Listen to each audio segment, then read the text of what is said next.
Se eu te dissesse que durante a Idade Média não comer, definhar, podia ser considerado um milagre. Não era um sintoma, não era um transtorno, mas sim uma prova divina. Corpos que definhavam, entravam já em decomposição ainda vivos. Não eram internados, eram venerados.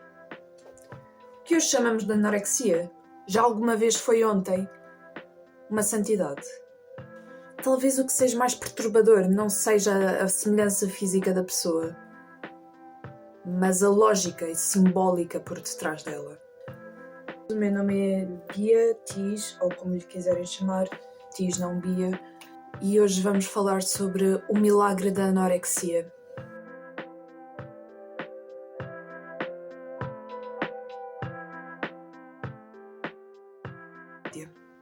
Antes de mais nada, queria avisar que este vídeo pode dar gatilhos a algumas pessoas, portanto, sigam por vosso conta risco, blá blá blá blá blá.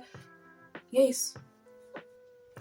Há uma coisa que nós temos que entender quando falamos de Idade Média, e principalmente quando falamos da Idade Média cristã. O teu corpo não te pertence a ti. Na Idade Média cristã, ok? Na Idade Média, o corpo não pertence ao indivíduo. Ele pertence a Deus e à Igreja e à ordem simbólica.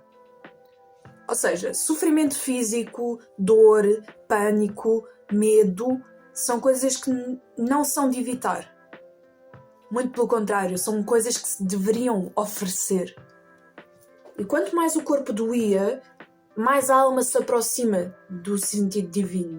E muitas das vezes isso até ser refletido nos dias de hoje. Por exemplo, para quem não sabe, os católicos têm uma coisa chamada o cilício. O cilício é uma espécie de uma pulseira com uns picos que aleija, entre aspas, a pessoa para fazer provação divina.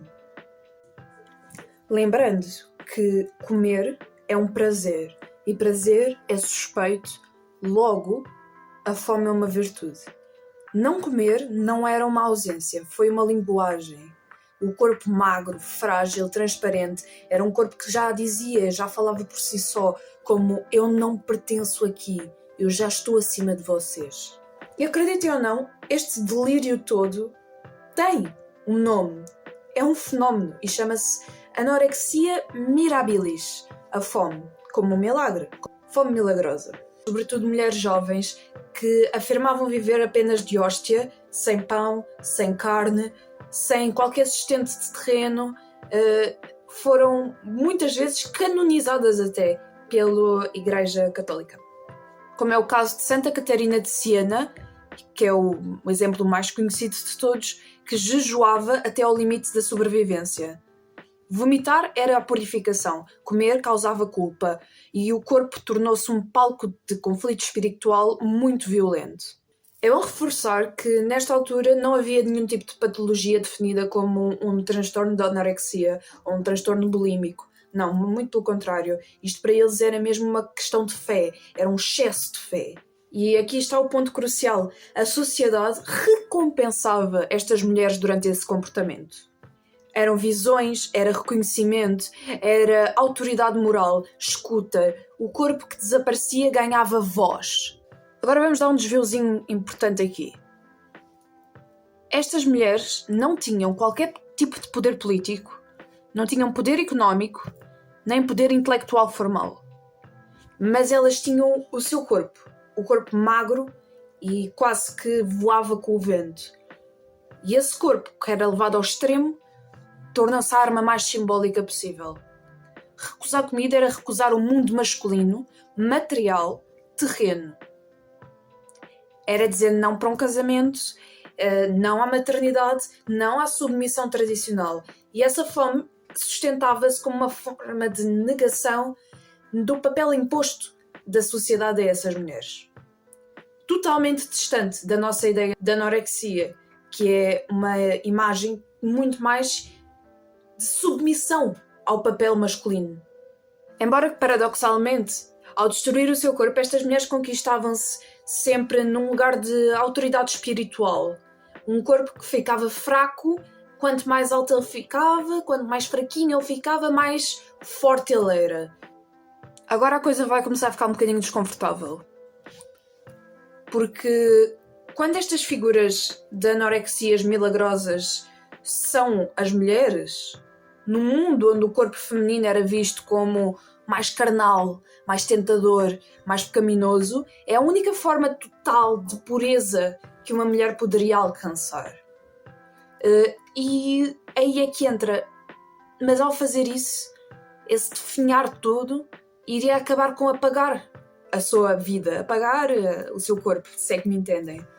A santidade feminina passava pela anulação da carne, cortar tudo o que era material para poder estender-se ao que não é visível. E não era seduzir, não era desejar, não era ocupar espaço. O corpo ideal, ele não existia. O corpo ideal chegava a um ponto que não existia. Não precisava de ser material, desde que ela se aguentasse ali, para além do fora. É um bocado estranho de eu explicar, mas acho que fiz-me entender. Ok, mas a partir de que ponto na história é que este milagre começa a se tornar de facto uma doença? E agora vamos com cuidadinho, porque estamos a falar mesmo de um transtorno psiquiátrico. Não podemos dizer que a anorexia moderna foi mal interpretada, mas também não podemos fingir que não há uma continuidade, porque o mundo não mudou o seu comportamento na sua cerne, apenas mudou o seu discurso. É como aquilo. A história vem de um livro, e esse livro só se vai virando as páginas, mas é o mesmo livro. Ou seja, muda o discurso, não o comportamento. Tudo se repete. Na Idade Média, a fome tinha sentido, a narrativa tinha uma força e a recompensa era simbólica.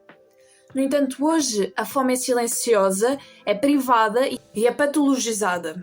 Mas continua aqui a pergunta fundamental. Onde se controlar quando o mundo se escapa? O corpo continua a ser um lugar onde eu tento recuperar o meu poder? A fome como uma linguagem do vazio. Aqui ligamos um bocado ao que falámos antes, no outro vídeo, sobre Cotard, desassociação e dismorfia. A anorexia, medieval ou moderna, não é sobre comida, é sobre a presença, sobre o corpo. Não é comer, não é a forma, não é o fazer. Na Idade Média, isso apontava tudo para o céu. O problema era de Deus, o problema era do céu. Mas hoje aponta-se para o espelho. Mas a lógica é parecida. Tentar reduzir o seu corpo talvez até encontre o seu sentido. Talvez desaparecendo, finalmente sejamos vistas. Eu acho que é um bocado por aí que é esta ligação. Porque enquanto tu na Idade Média precisarias de desaparecer de tão fina que estavas para poder chegar a um ponto de poder, sendo mulher, eu acho que aqui a situação é parecida. Eu tenho que desaparecer em emagrecimento para poder ser notada por alguém. Quando a sociedade aplaude a autodestruição, é um ponto que eu considero muito inquietante. Na Idade Média, a Igreja legitimava a fome e santificava-a. Hoje, a cultura legítima da magreza é extrema e é de outras formas completas. A estética, a disciplina, o controle e a produtividade mudaram os símbolos e não as estruturas, porque basicamente é a mesma coisa. Continuamos a viver num mundo que aplaude corpos muito exaustos, que parecem estar bem-sucedidos. Um sofrimento que é um problema. Mas se não houver sofrimento, deixa de haver narrativa para contar. Mas se deixa de haver sofrimento, torna-se um problema também, porque deixa de haver narrativa para contar. E as pessoas não querem que acabe a narrativa toda, porque assim perdem a razão. Isto não é um ataque à fé, é apenas uma leitura no corpo. Porque este vídeo não é contra a religião, não é contra qualquer tipo de espiritualidade que acredite nisto, mas é contra a romantização do desaparecimento.